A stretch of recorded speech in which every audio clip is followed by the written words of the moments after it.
жогорку бийликтерден азыркы учурда бир гана талап, биз үйдөн чыкпай отуруп берүүнү гана талап кылып атышат.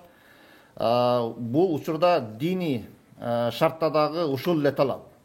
Азыр биз муфтияттан чыккан фатвалар боюнча, казияттардан айтылып аткан буйруктар боюнча бул нерселерди аткарыш ар бир момун мусулманга шарият жагынан важип болуп эсептелинет.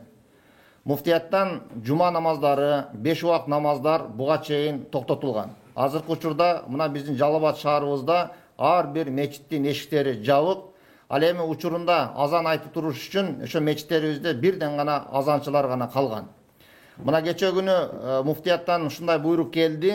Элди үйдөн чыкпай отуруш үчүн, аларга туура түшүнүк жеткизиш үчүн жана 5 убак намазды дагы ошол азыркы учурда ар бирибиздин үйүбүз биз үчүн мечит туугандар. Ошол намаздарды үйдө окушка, эл чогулбашка, жада калса эң зарыл болгон жаназа намаздарга дагы ошол өтүп кеткен маркумдун жакындары гана катышсын, калгандары катышпашсын деген жарыя келген.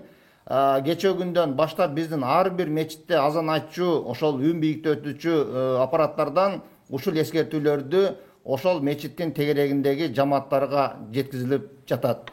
Жалпы момун мусулмандарга мен дагы кайрылып айтып кетер элем, бүгүнкү күнү биздин ар бирибиздин мойнубузга важип болгон амал үйдөн чыкпай, ушул карантин бүткөнгө чейин бирөөлөр менен байланышып, ал жак бул жакка барбастан олтуруп берүү. Анан кээ бир учурларда, урматтуу туугандар, бул азыркы учурдагы биздин башыбызга келген важип болгон амал, бул үйдө олтуруп берүү, бул түздөн түз аткарылуучу нерсе. Анан мен мечитке барат элем, мен мечиттин кошунасы болуп туруп кантип кирбей койсом болбойт, тигинде мындай деген нерсе болбойт. Бүгүнкү таквачылык, бүгүнкү биздин өзүбүздүн ошол исламга болгон жакындыгыбыз биз үйдөн чыкпай олтуруп берүү.